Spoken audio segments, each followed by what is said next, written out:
The same productivity routines that I implemented into my life 2.5, 3 years ago were the same routines that nearly destroyed me. This is because the structure I created for myself became a straitjacket.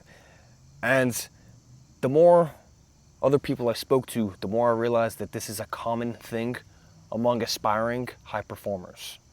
I've even seen ambitious high performers burn themselves out, completely working themselves into the ground because the rigid routines and systems they've made for themselves under the guise of hyper productivity and high performance ultimately makes their life a living hell. The systems that are meant to make their lives easier end up controlling them. So if you're somebody who's constantly worried about trying to over-optimize parts of your life for more productivity and output, then this video is for you. In today's video, I'll be discussing the downsides of trying to over-optimize your life for productivity and what you can do instead if high performance and mental clarity is something that you care deeply about. Let's begin. We live in a world where society praises the people who are always on the go, the people who are working harder, who are trying to structure their entire life to live this perfect, ideal existence. And people online are saying, oh, here's how to optimize your sleep. Here's how to optimize your gut health. Here's how to optimize your morning routine. And while all this is helpful, the more you try to over-optimize your life, the more stress you put on your brain. Of course, as we discussed in the last video, which I'll put a card up here somewhere to watch if you haven't seen it already, structure is important. Your mind needs order, and it can achieve this order by having structure in your life. But when you take this to the extreme and try to over-optimize all areas of your life, life itself becomes a living hell. So, with this in mind, here are the 6 downsides I've experienced from trying to over-optimize my entire life for productivity. Number 1 is decision fatigue. When you're always trying to do more, to produce more, and live in this high state of productivity, then every micro decision throughout the day becomes a burden. Every decision you make on a daily basis takes up what's called mental bandwidth. We make thousands of decisions daily. So if you're so worried about trying to over-optimize your life that every micro decision takes up more time and energy than what you need, then achieving mental clarity and actually doing more in your life becomes impossible. The second downside I experienced is chronic hypervigilance. These days, I am cool, calm, and collected. There's not much that gets me off center, no matter what it is that's happening.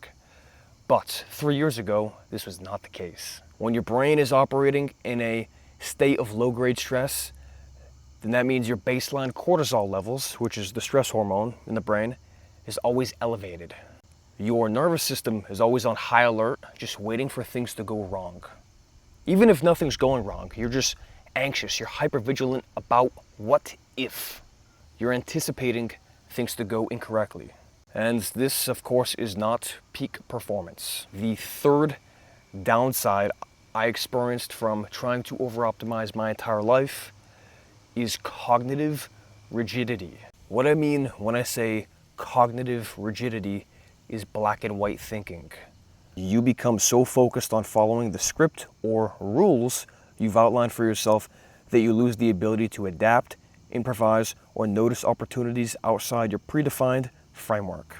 AKA, you begin thinking like 95% of the population of people around you. This binary thinking is one of the worst things. And if you're always trying to over-optimize your life for more output, then this is inevitable.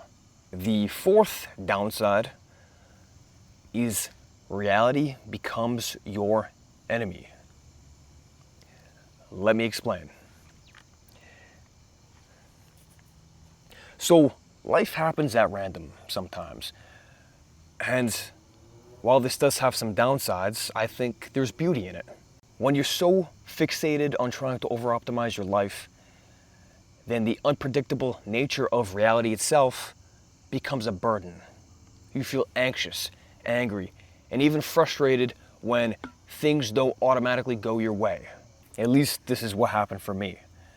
Everything that was out of my predetermined, ideal routine that I wanted to follow on a daily basis was this major inconvenience. When your willingness to be happy and enjoy life for what it is depends on the flawless execution of 15 to 20 tasks on your to-do list, then that's a mistake.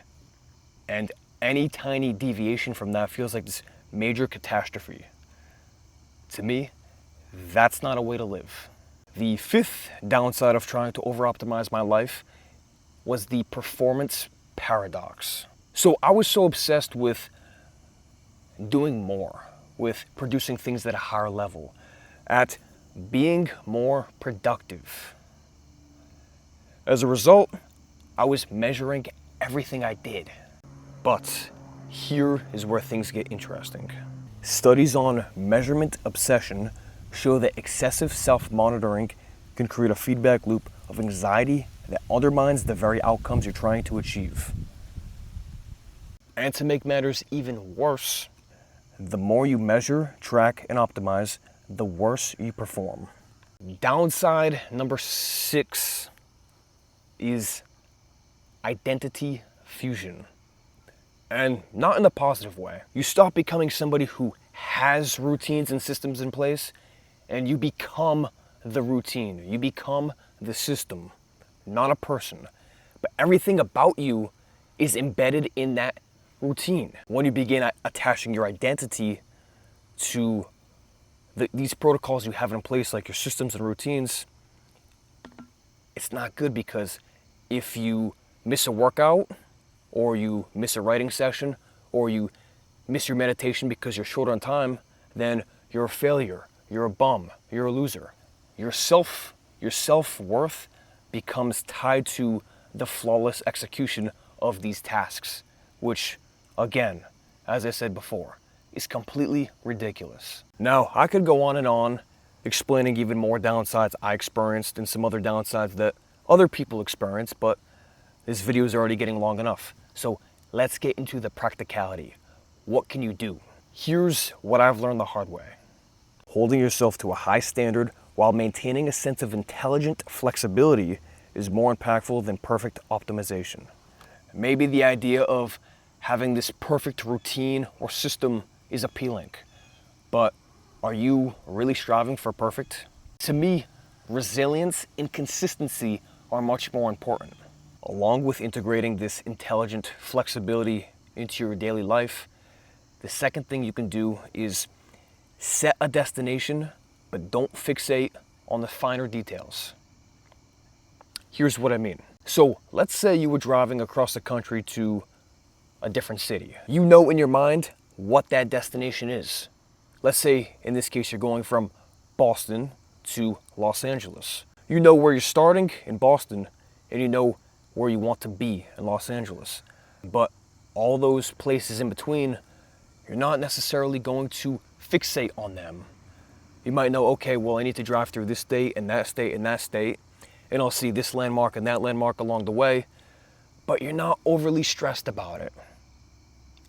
You know that as long as you keep moving in the right direction, you're going to get to where you want to go. There's where you are, there's where you want to be. You know the things you have to do in the middle in order to get to where you want to be, and you do your best to consistently do them, but you don't hyperfixate on the finer details, because in doing so, you're just going to feel overwhelmed, and you're going to hold yourself to this unnecessarily high standard that is impossible to maintain over the long term. There will be some days where you're feeling mentally foggy. There'll be some days where maybe you're upset about something. There's going to be some days where ideas aren't connecting. That's fine. Maybe you got to take a day off. And in doing so, you might have the energy and the mental clarity to return full steam ahead tomorrow. Whereas if you push yourself all the way through, then you're not going to accomplish what you wanted to, and then you're going to fall off course for 3 to 5 days. That is not ideal. So to summarize, integrate this intelligent flexibility into your life and Know where you want to go, but don't hyperfixate on the finer details in between. Create routines, try your best to follow them, but don't become a slave to those same routines. Just like the best artists in the world, allow yourself permission to scribble outside the lines. So, thank you very much for watching. If you enjoyed this, be sure to comment down below what point resonated the most.